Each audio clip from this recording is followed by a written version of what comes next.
একটা মেয়ে যে কিনা একটা জামা কেনার আগে 10টা জামাকে দেখে, পরখ করে, তারপর একটা জামা পছন্দ করে, যে মেয়েটা সেই ছেলেটার জন্য তার নিজের পরিবারকে ছেড়ে তার কাছে চলে যায়, তার সুখ, তার সম্মান, তার ভালোর চিন্তা করতে, তার জন্য সমস্ত কিছু করার চেষ্টা করে, যে মেয়েটা কোনোদিনও রান্না করেনি, যে মেয়েটা তার জন্য রান্না পর্যন্ত শিখে নেয়, যে মেয়েটা তার ভালো মন্দ সবকিছু ভাবতে শুরু করে, দিনের পর দিন তার প্রতি আসক্ত হয়ে পড়ে, সেই ছেলেটাও একদিন সেই মেয়েটাকে বলে, তুমি আমার জন্য কি করেছো?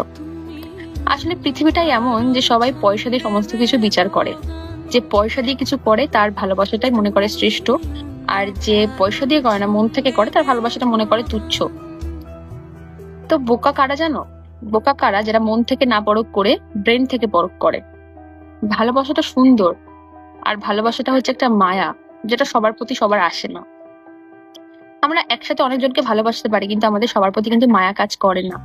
তো এই মায়া জিনিসটা হচ্ছে একটা আলাদা জিনিস, যেটা যে কাউকে মন থেকে ভালোবাসে, একদম মন থেকে, শুধুমাত্র তার প্রতি আসে। আর এই মায়াতে যতটা না সময় লাগে জড়াতে, তার থেকে অনেক অনেক বেশি সময় লাগে এই মায়া কাটিয়ে উঠতে।